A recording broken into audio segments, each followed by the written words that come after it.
You helped around the house with your mom. Oh yeah, we had to.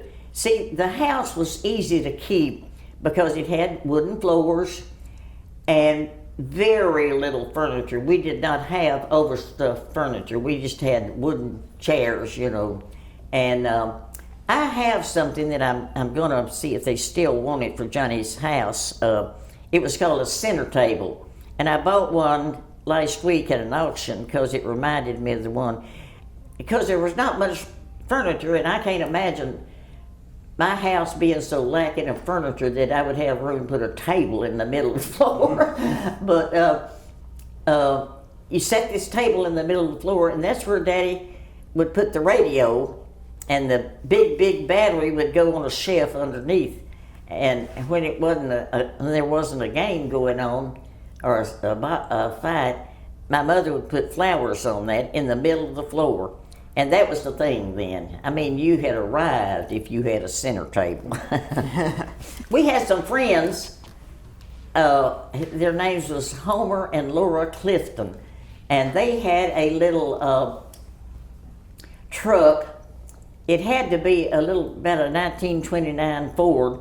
And the little bed was about as wide as a table. And they just asked my mother and dad if they could take my sister Martha Sue and I to Memphis to the zoo. And oh yeah, that'd be good. So they came for us before daylight, and we wrapped up in quilts, and we sat in the back in the bed of that little truck.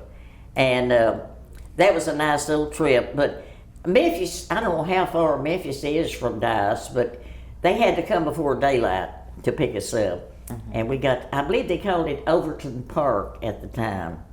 And that was a nice trip for us. But I can't remember really going anywhere else except maybe I would go to the dentist or somewhere in a nearby town. But that's the only thing I remember. What about the grandma's umbrella? The umbrella? Yeah, we created our own recreation. This soil is gumbo. I mean, it is gumbo. You can make it's like a baseball if you pack it together. And of course, we weren't big enough to help my daddy in the field. My mother was helping him. My sister and I got bored. We were sitting over there in the hot sun with her only umbrella she had. And we got bored, and we created a little game where one would sit under it and the other would back off with a big ball of gumbo and try to hit them on the head through that umbrella. And you can imagine that umbrella was just spokes when we got through with it, tore it completely up. And my mother cried, and I thought, well, what's wrong with her? All we did was mess up her umbrella. But I guess she never got another one. Yeah, that was the days, I'm telling you. Rolling Oh, stone. yes. That is something that very few kids, or maybe adults, there was a rolling store. It was a truck with a big wooden bed, and it would come around about once a week, and they had all kinds of kitchen stuff. They had flour and meal and all that kind of stuff, and they even had some material for the ladies and thread and just staples, stuff like that. And they had a big chicken coop on the back where if anyone wanted to trade their chickens in, they could trade it in for money. And he always had candy. When you left here, Grandpa, y'all went to the Church of Christ in Delight, and he worked there? Grandpa worked in Delight? Yeah, Church of Christ. Well, y'all went there. Yeah. That's where Glenn Campbell was too, but... Yeah. Glenn Campbell? Oh, yeah. See, I'm from Delight, Pike County, and so is Glenn Campbell. And, they, after Glenn made, pretty good in the music business, he built his family a nice brick house, and he built a church across the street from it. So I met Glenn a couple of times down there. So I wish some of that talent had rubbed off on me, to both Johnny Case and Glenn Campbell, but it didn't. My older sister lived in Texarkana. She's passed away. Her name was Martha Sue. And of course, my daughter Donna is here today with me. She's from Weatherford, Texas. She's a retired math teacher. And my baby brother, Billy, lives in Glenwood, Arkansas. And he has horses and cattle and stuff, has a big ranch up there.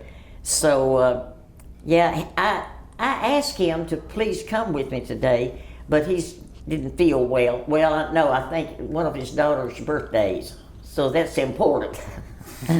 So that's what happened to our little family. But I'm telling you, I didn't realize Daddy was having such a hard time. But boy, it was.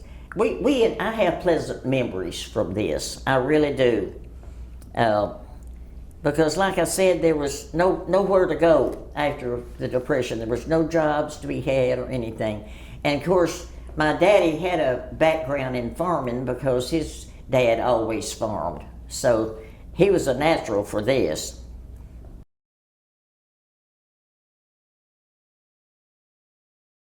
Let me say this.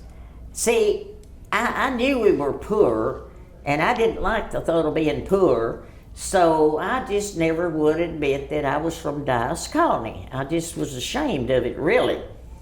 And my sister said, now wait just a moment. Daddy was chosen to come up here. There was 2 from each county. And so, you know, he had to apply. So, and his invoices, when my mother and dad passed away, I found every one of his invoices, his farming records from here. And they're here somewhere. I gave them to ASU and to put on display.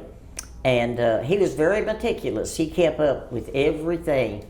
And then he had to turn in his farming equipment, his plows, and his little mule when we left. And it broke his heart to have to turn in his mule.